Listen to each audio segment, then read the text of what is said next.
Hi everyone, it's Lauren. Today I have a really quick book haul for you, showing you some of the videos that I've been sent recently.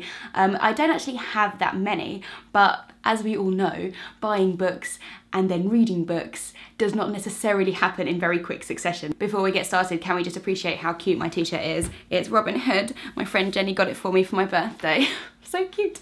So the first two books that I have, I bought when I was in Lincolnshire visiting my boyfriend's mum. And while we were there, we went to a second-hand bookshop and I spotted these two Penguin 20th century classics, which are really pretty. So I have A Room with a View by Ian Forster and Brighton Rock by Graham Greene. Now I've not read either of these two authors before, but the reason that I was drawn to them is because they were the only two of their kind in there. They had a lot of the orange Penguin classics, but not any others, which had this sort of turquoise colour on the spine, which I thought was really nice, and it's going to fit really well in my living room, which is what you have to think about when you're an adult, not just like what books do I want, what's going to look nice on my shelves. So I'm really pleased with these finds. I honestly don't know anything about them, other than A Room with a View I know is about middle-class British people going on holiday to Florence, and Brighton Rock, which for some reason I thought was some kind of teenage angsty book.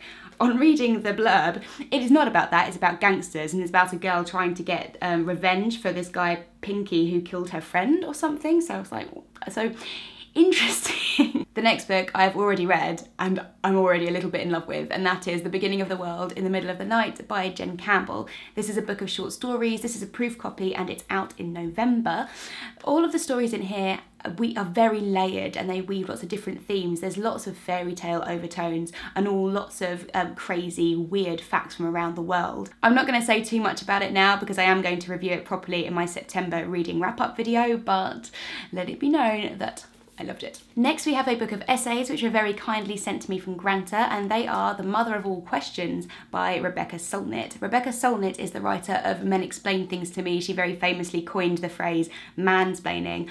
I do have Men Explain Things to Me, but I haven't read it yet. But this is further feminisms and more essays or musing on what feminism means in today's society, I believe. But quite sweetly, the people at Granta have tabbed some different essays that they particularly liked, which I think is quite cute. So I'm really looking forward to getting to this because you can never have too much feminist essay writing, I don't think. It's like I'm going to jab you with it. The next book was sent to me by Picador and I'm really, really excited for this. And this is The Good People by Hannah Kent. And can we just appreciate how beautiful this cover is? It's like bronze foiling in the shape of sort of a fairy's head or something, but it's absolutely stunning. This is about a woman whose husband and daughter dies, and then everyone starts to think that her 4-year-old son, who stopped speaking, is a changeling child, so she enlists some help of some other women to, I guess, work out what's going on. Hannah Kent is absolutely raved about. Burial Rights was everywhere a few years ago. I've never read her before, so I'm super I was going to say psyched. Like, who am I, PJ and Junket? Just wrecked the mic. And finally for this video we have Hagseed by Margaret Atwood, which was sent to me from Vintage.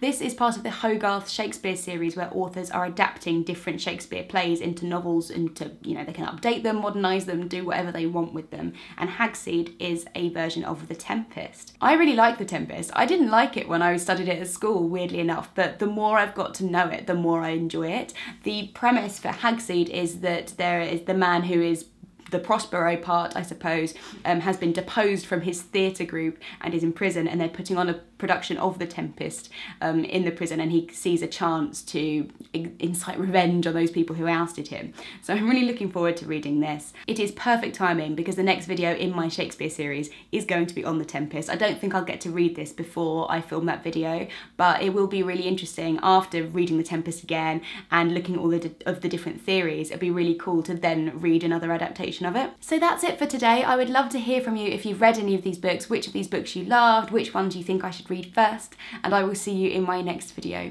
Bye!